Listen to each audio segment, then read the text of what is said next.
आते हैं, इसके लिए मैं हमेशा आपका आभारी रहूंगा। देखें, आज की जो प्रेस कॉन्फ्रेंस है वो हमने खास एक जो अभी नया है उसके ऊपर वन नेशन वन इलेक्शन के ऊपर रखी है।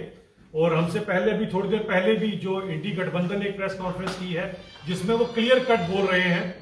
अगर आपने अभी तारिक अहमद साहब की प्रेस कॉन्फ्रेंस सुनी होगी, वो कहते हैं we oppose one nation and one election, जबकि लॉजिकल रीजन उनके पास कोई है नहीं है इसको अपोज करने का।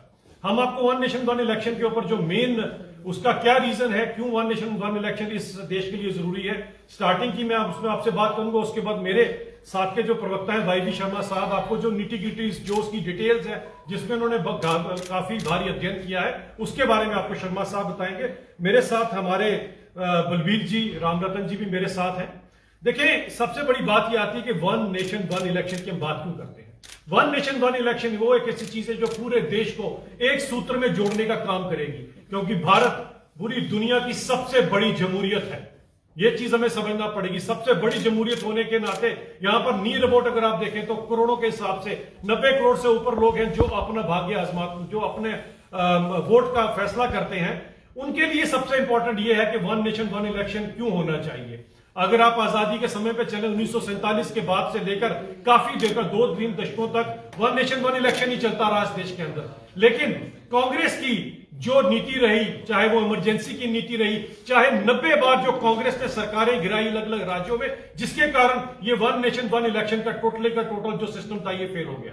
और एज ए रिजल्ट अगर आज आप पूछोगे हिंदुस्तान के बारे में बाहर जाके, तो जहां हम कहेंगे कि हम सबसे बड़ी जमहूरियत है, वहां बाहर के लोग ये भी कहते हैं ये एक ऐसा देश है जो 5 के 5 साल ही चुनावी मोड में रहता है। आप सोचो कि जो देश 5 साल चुनाव ही लड़ता रहेगा वो देश कैसे तरक्की करेगा। हर स्टेट में कहीं ना कहीं चुनाव हो रहे होते हैं। तो इसीलिए वन नेशन वन इलेक्शन सबसे बड़ी जरूरत है, इस समय नीड ऑफ द आवर है। क्योंकि इलेक्शन करना कोई छोटी मोटी चीज नहीं है, एक भारी भरकम एक्सपेंडिचर होता है और कई लाखों करोड़ का पैसा खर्चा जाता है इसके ऊपर। और आप सोचिए 5 साल ये पैसा लगातार खर्चा ही जाता है, फिर खर्चा जाता है, उसके बाद फिर खर्चा जाता है। आखिरकार क्यों खर्चा जाता है? At the end of the day जब आपको एक सरकार बनानी है तो उसके लिए क्या एक बार पैसा नहीं खर्चना चाहिए?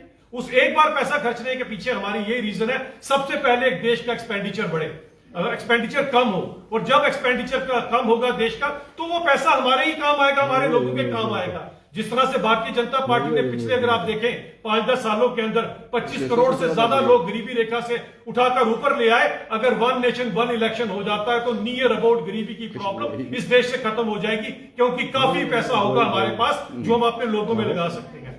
वन नेशन वन इलेक्शन की जरूरत इसलिए भी है ताकि जब एक बार सरकार बन जाए उसके बाद उनको ये ना हो कि अगली सरकार किसकी बननी है 2 साल बाद या 3 साल बाद स्टेट में किसकी सरकार बनेगी। एक बार जिसकी भी सरकार बनी है वो पूरे 5 साल के लिए इत्मीनान होकर काम कर सकते हैं, लोगों की तरक्की कर सकते हैं, लोगों के मसलों को सॉल्व कर सकते हैं। क्योंकि 5 ईयर्स का पीरियड क्यों रखा गया था? 5 साल का पीरियड इसलिए रखा गया था ताकि 5 साल में जो आप स्कीम बनाए उसको 5 साल में आप लास्ट तक पूरा भी कर सकें। वरना ज्यादातर सरकारें तो रिबन काटने में ही पुरानी सरकारें व्यस्त रहती थी, और हमारी सरकार में जो हमने कहा जिसका रिबन काटेंगे, जिसका शिलान्यास रखेंगे, उसे कंप्लीट भी हम करेंगे। तो इस देश के लिए अगर तरक्की में हम देश को अगर सबसे बड़ी अर्थव्यवस्था बनाना है तो वन नेशन वन इलेक्शन जो है वो सबसे ज्यादा जरूरी है इस देश के अंदर। क्योंकि इसके बाद ही आप देखेंगे तो पूरे का पूरा सिस्टम जो है वो एकदम नॉर्मल हो जाएगा और पूरा देश जो है 5 साल जो इलेक्शन मोड में रहता है उससे बाहर निकलकर इस देश को आगे ले जाने की बात करेंगे। और आज जिस तरह से इंडी गठबंधन वालों ने और खासकर तारिक अहमद साहब ने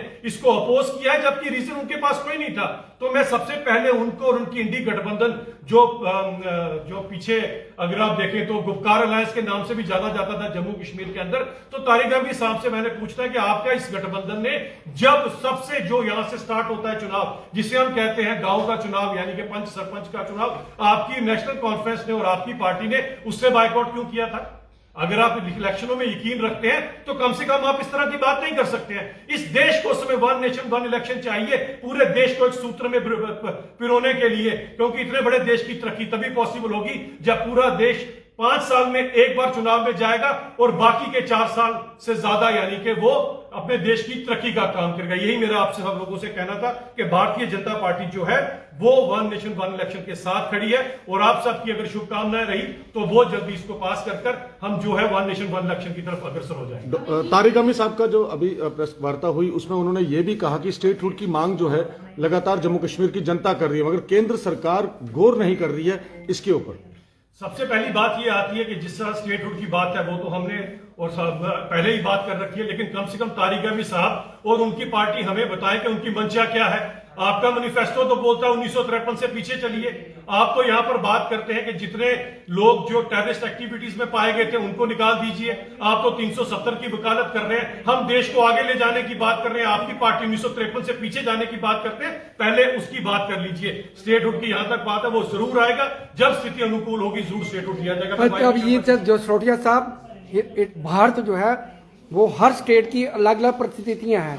ऐसे में विपक्षी पार्टियों का कहना है कि यहाँ पे वन नेशन वन जो है इलेक्शन जो है पॉसिबल नहीं हो सकता। हाल ही में जो आपकी लोकसभा चुनाव हुए, अगर ये एक्सपेरिमेंट करते तो उस समय कर सकते थे। अब ये नया जो सलूफा जो है बीजेपी छोड़ रही है, एक ही पार्टी का राज पूरे इंडिया में हो, ये इसके पीछे ये मकसद है। सबसे बड़ी बात यह आती है वन नेशन वन इलेक्शन की बात की गई है। One party will win the election, ये किसी पे कभी पॉसिबल भी नहीं है। इस हिंदुस्तान में आज तक ये नहीं हुआ कि सभी के सभी सीटों पर एक ही पार्टी जीती हो। और सबसे बड़ी बात, अगर आप वन नेशन वन इलेक्शन के लिए जाते हैं तो हमें लगता है कि 5 साल से पहले ही हमें इसको अनाउंस करना पड़ेगा। जब तक ये सत्ता की लोभी पार्टी है इसको कभी नहीं करेंगे तो पूरे 5 साल का जो है राज जो 5 साल का इनकी हुकूमत है उसे भोगने में इनको ज्यादा इंटरेस्ट है। हम अपनी सरकार उस पीरियड से पहले ही छोड़ने में रेडी है ताकि देश को हम आगे लेकर जा सके। देखिए बाकी क्वेश्चन आपके लेंगे क्योंकि वाईवी शर्मा जी ने अपनी बात करनी है, उसके बाद हम जरूर आपकी कोई क्वेश्चन देंगे। मैं रिक्वेस्ट करूंगा वाईवी शर्मा जी से कि अपनी बात रखें।